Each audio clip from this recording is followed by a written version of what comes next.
Mari kita berdoa. Bapa dalam sorga, kami mengucap syukur dan terima kasih Tuhan atas segala berkat yang berlimpah yang Kau berikan bagi kami setiap hari. Bapa dalam sorga, kami mau mendengar firman-Mu. Berfirmanlah Engkau. Kami telah siap mendengar. Dalam nama Tuhan Yesus, kami telah berdoa. Amin. Saudara yang dikasihi Tuhan, nats renungan diambil dari Ibrani pasal 10 ayat 16 sampai dengan 25. Demikian firman Tuhan. Sebab setelah Ia berfirman, inilah perjanjian yang akan kuadakan dengan mereka. Sesudah waktu itu, Ia berfirman pula, aku akan menaruh hukumku di dalam hati mereka dan menuliskannya dalam akal budi mereka. Dan aku tidak lagi mengingat dosa-dosa dan kesalahan mereka. Jadi apabila untuk semua itu ada pengampunan, tidak ada perlu lagi dipersembahkan korban karena dosa. Ketekunan. Jadi saudara-saudara, oleh darah Yesus kita sekarang penuh keberanian dapat masuk ke dalam tempat kudus. Karena Ia telah membuka jalan yang baru dan yang hidup bagi kita melalui tabir. Yaitu dirinya sendiri. Dan kita mempunyai seorang imam besar sebagai kepala rumah Allah. Karena itu marilah kita menghadap Allah dengan hati yang tulus ikhlas dan keyakinan iman yang teguh. Oleh karena hati kita telah dibersihkan dari hati nurani yang jahat. Dan tubuh kita telah dibasuh dengan air yang murni.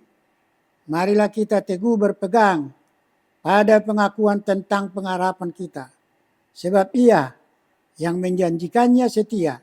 Dan marilah kita saling memperhatikan supaya kita saling mendorong dalam kasih dan dalam pekerjaan baik. Janganlah kita menjauhkan diri dari pertemuan-pertemuan ibadah kita. Seperti dibiasakan oleh beberapa orang. Tetapi marilah kita saling menasihati dan semakin giat melakukannya menjelang hari Tuhan yang mendekat. Demikian firman Tuhan. Saudara yang dikasihi Tuhan, tema perikop tadi persembahan yang sempurna. Saudaraku, jika ada persembahan yang sempurna, tentu ada persembahan yang tidak sempurna atau persembahan yang tidak bermanfaat. Saudara yang dikasihi Tuhan, di dalam perjanjian lama dapat kita baca dalam kitab Imamat ada beberapa jenis bentuk korban seperti korban sajian, korban penghapus salah, korban penghapus dosa, dan korban keselamatan. Saudara yang dikasihi Tuhan, semua korban-korban ini diawali dari korban Paskah. Sewaktu orang Israel terbebas dari kematian anak sulung.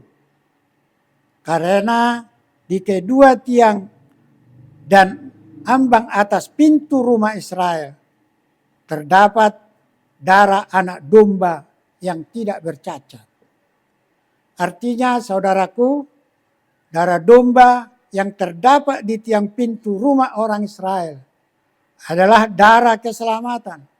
Darah yang menyelamatkan setiap anak sulung Israel dari kematian. Keluaran 12. Saudaraku, dalam peristiwa Tulah ke-10 di tanah Mesir, semua anak sulung mati terbunuh oleh Tuhan. Mulai dari anak sulung Firaun, raja yang berkuasa pada saat itu, sampai anak sulung hewan terbinasa. Sedangkan orang Israel yang di tiang rumahnya ada darah domba, bebas dari kematian anak sulung. Peristiwa inilah yang disebut Paskah. Lewat dari kematian, dilewatkan Passover. Saudaraku, melalui Tulah ke-10, Firaun menyuruh Musa dan Harun beserta bangsa Israel untuk meninggalkan tanah Mesir karena mereka sudah sangat ketakutan. Orang Israel meninggalkan Mesir dengan membawa banyak harta yang mereka dapatkan dari orang Mesir yang bermurah hati karena Tuhan. Saya ulangi saudaraku. Orang Israel meninggalkan Mesir dengan membawa banyak harta yang mereka dapatkan dari orang-orang Mesir yang bermurah hati karena Tuhan. Orang Israel meninggalkan Mesir sebanyak kira-kira 600.000 orang laki-laki. Belum tercatat anak-anak dan bangsa-bangsa yang ada bersama dengan orang Israel. Saudaraku, saudara yang dikasihi Tuhan, semua korban yang saya katakan di awal adalah bayangan akan keselamatan yang akan datang, yaitu peristiwa salib, di mana Yesus menjadi korban. Saudara yang dikasihi Tuhan, Musa memimpin orang Israel keluar dari tanah Mesir dengan tuntunan Tuhan. Setelah orang Israel tiba di Gunung Sinai, Musa menyampaikan firman Tuhan dan berbagai peraturan kepada bangsa Israel. Bangsa Israel menyambutnya, bangsa Israel meresponnya dengan mengucapkan janji, dengan mengatakan segala firman yang diucapkan Tuhan itu akan kami lakukan. Saudaraku, tidak lama kemudian Israel menyangkal Tuhan dengan menyembah patung anak lembu yang dibuat dari emas. Dengan mengatakan, hai Israel, inilah Allahmu yang telah menuntun engkau keluar dari tanah Mesir. Keluaran 32 ayat 8. Saudara yang dikasihi Tuhan, Israel gagal menepati janjinya kepada Tuhan. Sehingga Allah murka dengan mengatakan, aku akan membinasakan mereka. Namun demikian saudaraku, di balik amarah Tuhan ada kasih. Karena memang Allah adalah kasih. Dengan mengatakan, aku tidak mengingat dosa-dosa dan kesalahan mereka. Kesalahan saudara juga dan kesalahan saya. Saudaraku, pengampunan ini dapat kita lihat dalam peristiwa penyaliban Yesus di kayu salib. Seorang yang tidak berdosa disalibkan sampai mati di kayu salib dan dikuburkan. Dan pada hari yang ketiga bangkit pula dari antara orang mati.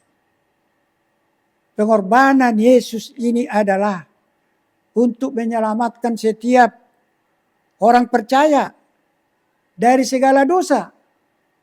Dosanya yang sekarang dan dosanya yang akan datang. Korban Yesus hanya sekali untuk selama-lamanya. Dan tidak akan pernah terulang. Seperti korban hewan oleh para imam. Yang diulang-ulang berkali-kali. Namun tidak mendapatkan keampunan. Dan tidak dapat dekat dengan Allah. Saudaraku, korban Yesus ialah korban yang menyelamatkan dunia.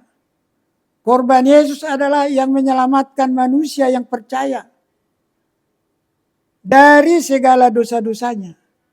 Dosanya yang sekarang dan dosanya yang akan datang.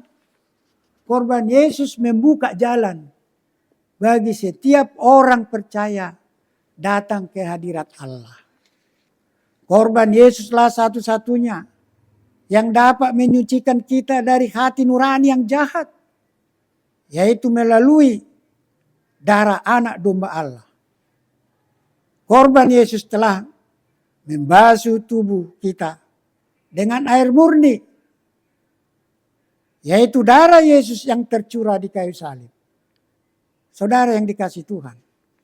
Pengorbanan Yesus memanggil saudara dan saya untuk menghadap Allah dengan hati yang tulus, ikhlas, dan iman yang teguh. Menghadap Allah di sini maksudnya datang beribadah kepada Allah. Kapan dan di mana kita beribadah? Apakah harus di gereja? Apakah harus di tempat khusus? Di tempat yang telah ditentukan dan yang dipimpin oleh seseorang yang sudah ditentukan pula. Saudaraku, kita semua dapat beribadah kapan saja, di mana saja. Karena tubuh kita ini rumah Tuhan juga. Bait Allah, saudaraku. Di mana roh Allah ada dalam hati kita. 1 Korintus 3:16. Jadi kita dapat setiap waktu. Di mana saja. Karena roh Allah ada dalam diri kita, dalam hati kita. Oleh karena itu saudaraku, tidak beralasan bagi kita untuk melewatkan tidak beribadah setiap hari, pagi, sore, siang, dan malam. Karena tubuh kita ini adalah rumah Tuhan. Saudaraku, mengapa menghadap Allah atau beribadah kepada Allah harus dengan hati yang tulus dan ikhlas?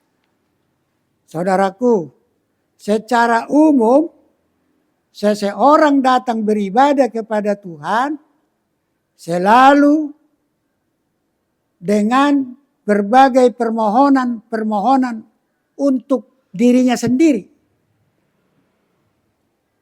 Seolah-olah Tuhan itu tidak peduli, tidak mengetahui akan kepentingan saudara, akan kepentingan saya,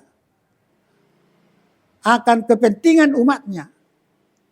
Sedangkan kita semua adalah umat yang dikasihi, sehingga dia menyerahkan satu-satunya anaknya yang tunggal untuk korban mati di kayu salib. Saudaraku, saat ini Tuhan memanggil kita datang beribadah kepadanya dengan hati yang tulus, ikhlas, dan iman yang teguh. Iman yang teguh di mana seseorang percaya bahwa Yesus adalah Tuhan. Yesus mati di kayu salib dan dikuburkan, dan pada hari yang ketiga bangkit pula dari antara orang mati. Saudaraku, di zaman sekarang ini sungguh banyak penyesat-penyesat yang hendak mengaburkan akan peristiwa salib, di mana Yesus mati dan dikuburkan dan bangkit. Untuk inilah peristiwa salib ini mengajak kita, memanggil kita orang percaya untuk tidak pernah goyah akan pengorbanan Yesus. Terakhir saudaraku, pengorbanan Yesus mengajak saudara dan saya saling peduli satu sama lain, saling mengingatkan, saling mendorong untuk melakukan pekerjaan yang baik. Ingatlah saudaraku, Yesus mati bukan untuk orang yang baik, tetapi untuk orang yang berdosa, untuk orang penjahat, orang perampok, seperti saudara dan saya. Peristiwa inilah yang mendorong saudara dan saya saling peduli, saling menasehati, saling memperhatikan satu sama lain. Amin. Tuhan Yesus memberkati.